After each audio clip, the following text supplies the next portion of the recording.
Louisiana, Rails to Trails in Chicago, and then there's some with climate adaptation programs and projects. There's been work done on that in New York, and then Miami is really kind of the poster child right now for climate gentrification, and Seattle is a focus for carbon gentrification, which displaces people by wanting like a lower carbon footprint, and so with wanting to have accessible transit and with being close to Amazon, etc.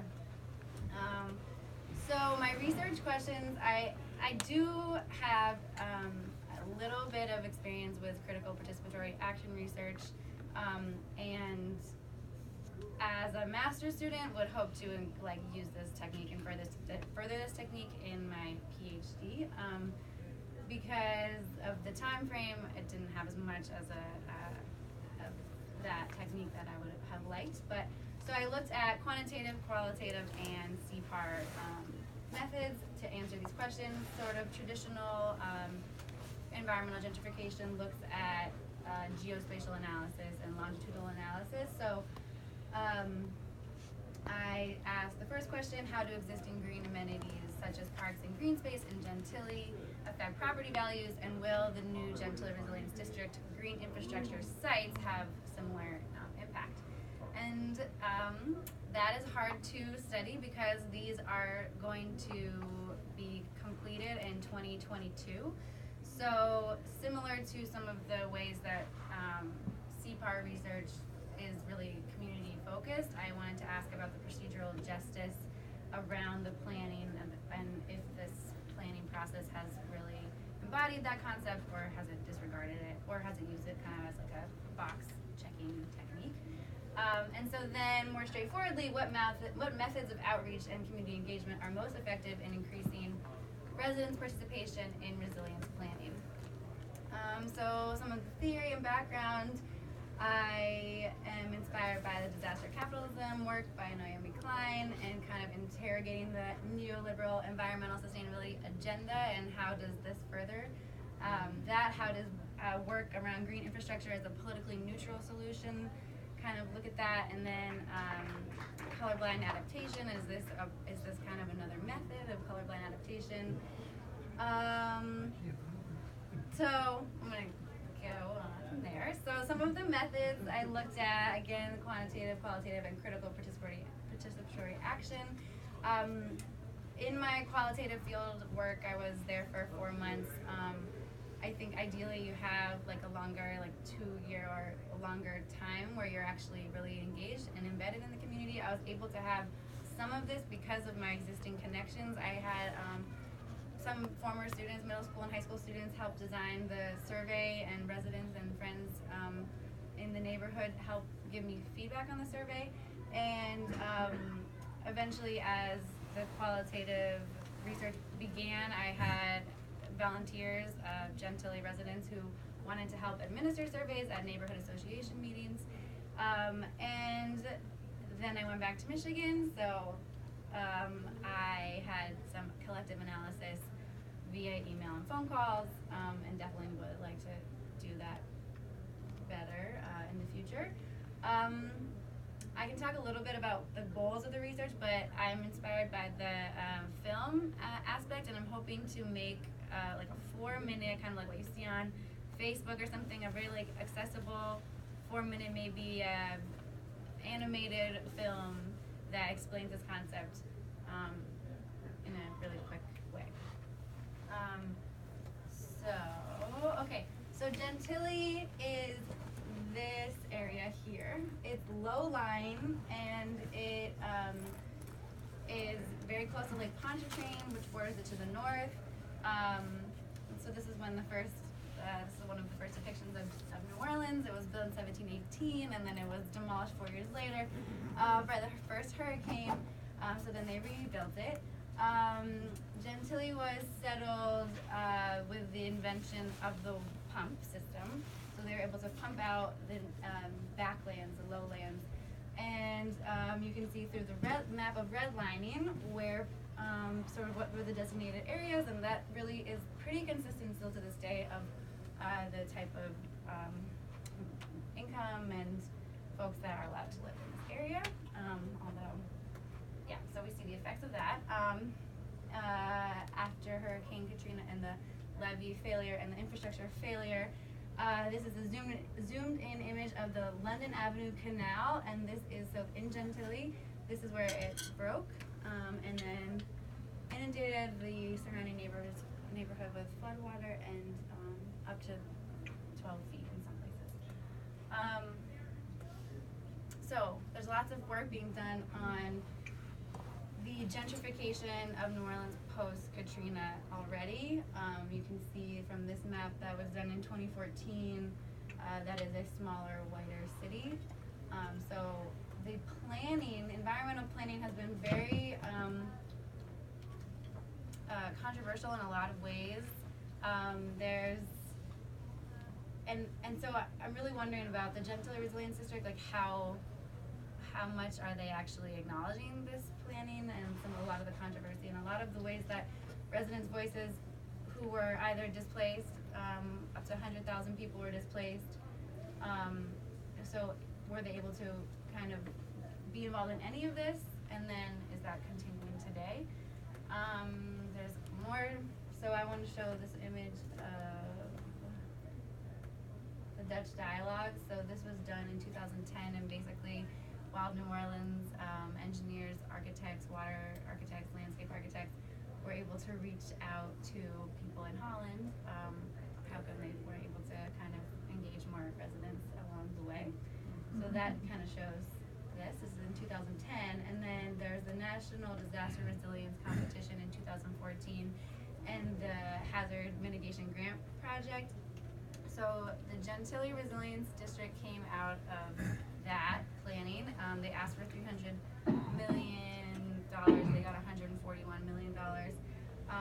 The way that this happened too, I think, needs more interrogation, and I don't have time to really talk about it, but it was run through basically public-private partnerships, the New Orleans Redevelopment Authority and the Office of Resilience and Sustainability, which was created at the same time that the person who started it wrote this grant, etc. There's more to that, but basically it's 12 projects in this neighborhood. 9 are site-based and 3 are kind of community-wide. There's interesting things going on all over, green infrastructure happening in various capacities, and this is some of the images of it. Okay, so I looked at the quantitative results to kind of understand how the home values are changing around 4 sites. I used 2 existing green sites in Gentilly, and I used 2 that will be transformed into the new Gentilly Resilience District green infrastructure sites. So Gentilly is considered a mixed income, mixed race neighborhood, and yesterday I heard someone refer to it as kind of like the final frontier for affordable housing in New Orleans. It's funny that we think it's mixed race, but I mean this is what the demographic break of it is. And so actually, yeah, for New Orleans, I guess that is kind of considered mixed. 38,681 is the median income. And then I just wanted to point out that 17% of the properties are vacant, and that's a really big reason why people chose Gentilly, so low line, and also because they say on the website that you know the promise for basically revitalization and increased property values is one of the things that they're promising from this project. So I looked at 2 existing spots. This is one of the first green infrastructure projects that was built in 2014, and I wanted to see how that changed the property value. And then this is a park. So I compare, and then these are the 2 future sites of the green infrastructure. Basically, they're going to be water holding places, and they're really cool ideas. I'm not against them, but you know, I just want to see how they are impacting people. So overall, the price value went up since 2016 to the projected forecast of 2019, an average of 41.5%. and then compared to the neighborhoods where they're in, they're a little bit small, but you can see it's dramatically more. So these are the overall neighborhoods. This one actually declined and is predicted to decline, and then this one has also risen kind of similarly to the Milneburg. But so there's a lot happening in terms of median home values are rising because of their proximity to the parks. There's also some like media analysis that I did just on the Zillow and Realtor websites of how many times they mentioned these new parks and the urban green infrastructure, and there's a lot. They really use them as a marketing tool. So that I mean, we can go into like if that's a problem for people, but basically in terms of insurance, taxes, if you're a renter, there's ways that obviously increased home value is going to be beneficial for some people, but there's also ways that that's going to really kind of like your income is not rising at the same amount as your home value is rising. So, and that's really clear. And so then some of the qualitative analysis, I'm going to skip these, but I mean, okay, yeah, maybe I can look at it. Basically, just in general, my surveys were as a whiter, older, and predominantly female group of people than Gentilly, so not completely representative of the neighborhood at all. I had 70 results, so not a ton, but I'm working on it. And so basically, I asked a few different questions in that. I wanted to know about people's perceptions of climate change, if they were worried about gentrification, if they knew what the Gentilly Resilience District was, and if they were involved in any of the planning at all. 44% didn't know what it was and that had never heard of it. And this is after the grant was written in 2014. Media started happening around it heavily in 2016, and I did my research in 2018.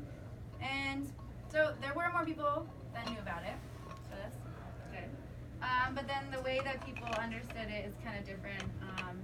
I just wanted to read this. This was someone decided to fill this in. No idea. There have been so many resilient groups that come and go in Gentilly since Katrina that it seems like this organization has been lost in the crowd. And this is like from the city government. This is the New Orleans Office of Resilience and Sustainability. And so like that is just a very compelling quote, I think. But there are different things. So I wanted to ask, so this kind of shows who knows, and yeah, well, let's skip that. But I wanted to ask how people found out about it and what they did in terms of participation. You can see if people had gone to an event, there was a lot more negative aspects than positive aspects. And then what types of participation were people actually doing when they were there, and were they actually involved and like did their voice actually get heard? They filled out questionnaires, they gave feedback, and they listened and they asked questions. Okay, so those are not awful things, but they seem pretty like traditional planning where you're sort of checking a box to me. And then people said there was not enough participation. The people that did participate was 7.6% of my respondents, so that's it out of everybody who did it. So only 7.6%.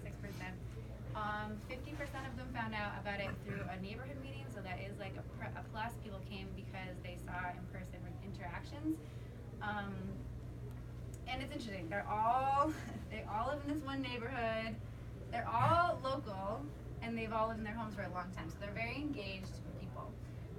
And then I asked, how have you seen the neighborhood change? And they were able to say that it's become more diverse. And so think it's an 80% black neighborhood. What does that look like? Younger people are moving in, new homes are being built, and then when you attend this event, how do you feel about it? So someone said they felt informed yet concerned. So it really kind of paints the duality of like putting an environmental benefit in your neighborhood. What does that do? So if you feel informed from the neighborhood, but they were concerned, or from the information given, but they were concerned about having not enough homeowners involved and having not enough voice involved. So in summary, the median home values rose significantly near green spaces and parks over time, and it looks like the new infrastructure will have